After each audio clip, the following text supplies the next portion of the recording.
Sveiki, aš esu Rada Matulevičienė. Atvažiavau į kaimą pirmą kartą, kad Aida atsivežė, kada dar nebuvo nusipirkę to ūkio, tai man atrodė, Dieve mano, čia viskas sugriuvęs, susenę, lubos įlūžusios, grindys kažkokios, nežinau, plūktasla, visur kvapas baisus, žodžiu, tualetas laukia ir apskritai buvo kažkas tai siaubingo.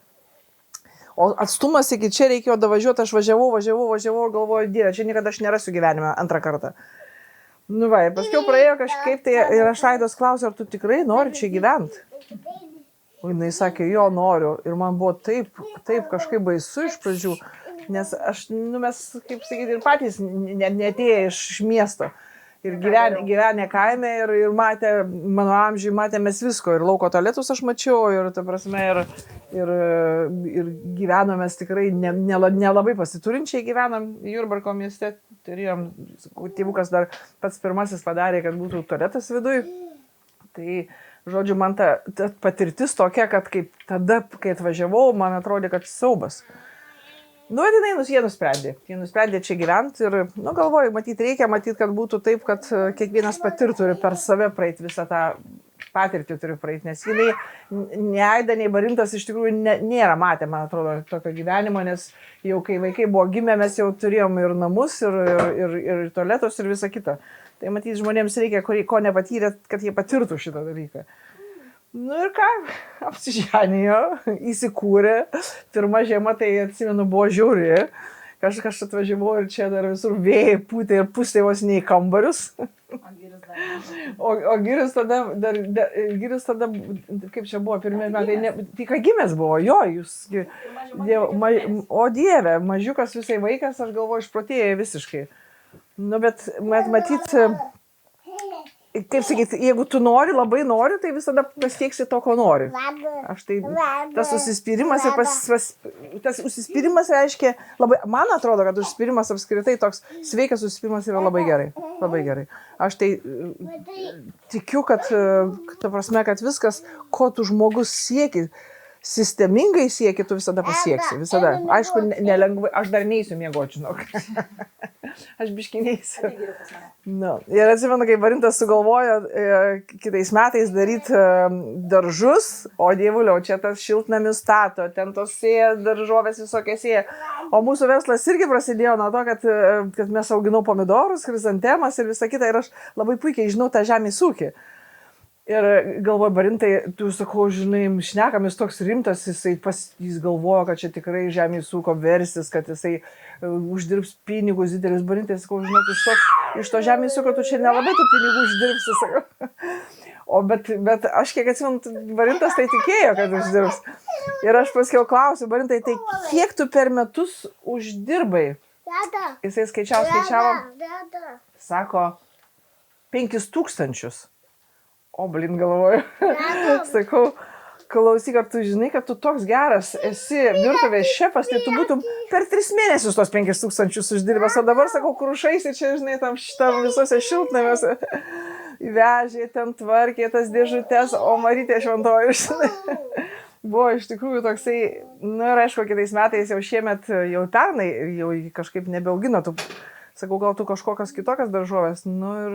Ir gavos taip, kad iš tikrųjų, žinai, tas pati pradžia, tas entuzijazmas biškai kartais būna toks, kad, nežinai daugybės dalykų. Ir dabar jau praėjo, 3 metai jau praėjo, kaip jie čia. Ir dabar, kai atvažiuoja, iš tikrųjų, jau kelias padarytas.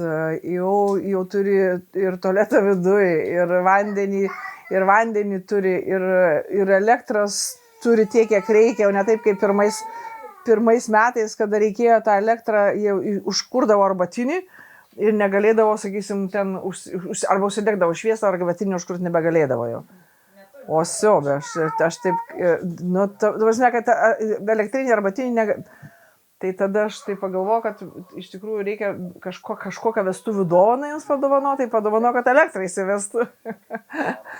Tai buvo pirmas toksai, kaip į tą čia pūkį kažkas naujesnio. O paskiau pradėjo remontuoti, jie susitvarkė, dabar kaip pasižiūrė, iš tikrųjų, tai faina, man iš to seno namo padaryta tokį, kad liktų tie sienos senos, kad liktų, kažkaip tai tas yra labai faina. Aišku, čia darbo jeigu taip kas manęs paklaustų, dabar aišku, reikėjo jį griauti, mano manimu, reikėjo griauti ir pastatyti naują. Bet manau, kad jie pasistatys naują, bet dabar kol kas, kad šitas liks toks autentiškas, tai faina iš tikrųjų. Žmonėms atvažiavusiems nereikia pasižiūrėti, iš ko bus statomas, kaip statomas, viskas yra super. Ir dabar ir grindys šildomos, ir kondicionieriai, ir ta simbiozė seno ir naujo ir labai faina iš tikrųjų. Man svarbiausia, kad jie laimingi. Jie laimingi, jie būtų viens kitą palaiko, kad jau du vaikučiai, kad yra, aš nuoširdžiai džiaugiuosi jums abiem, jūs ir Aida, ir Barintų, ir vaikai. Gražuolė mūsų, mažoji mūsų, tik Dievulio, kokia tu gražuolė. Mūsų vaikas. Dar vienas. O Dievulio tu mano. Tai džiaugsmas didžiausias iš tikrųjų ir kad jie pasidarys viską, vaikas, pasidarys viską tikrai, tai čia yra nebejotina. O kad, man labiausiai dabar tai nepatinka dulkėtas kelias. Man ten tas kelias, kai atvažiuoju mašiną visą apdulkėjus ir kai grįžti į miestą, tai Jėzau Maryte, reikia iš karto važiuoti plaut. Tai vienas labiausiai nepatinkančių dalykų, kas čia yra, tai vaširuose. Gali būti ir ilgam liks jo, bet, kažkada galbūt ir pasikeis, bet aš manau, kad gali pasikeis. Tai va, o šiaip tai iš tikrųjų viskas labai, labai gražiai ir aš labai tikiu, kad jie pasidarys taip, kad čia žmonės važiuos ilsėtis, žmonės važiuos, nes Aida nori padaryti čia kaip relaksavimo kažkokį centrą, sveikos mitybos kažkokį tai centrą. Tai manau, kad čia bus tikrai faina ir žmonės norės čia važiuoti. Man čia dabar smagu. Iš pradžių nebuvo smagu, nenorėjau šis važiuoti. Nevažiavau, kemsynai aplinkui, purvynai, oh my god. O dabar jau faina. Atvažiuoti ir pasidžiaugti. Ir prūdas yra, ir viskas, ko žmogui reikia, kad pailsėtų. Tai va, linkiu jiems, nuoširdžiai linkiu, sėkmės ir mylėkit viens kitą. Ir kantrybės, žinoma, kantrybės reikia visur. Ir dirbant, ir gyvenant, ir Jėzau Marija.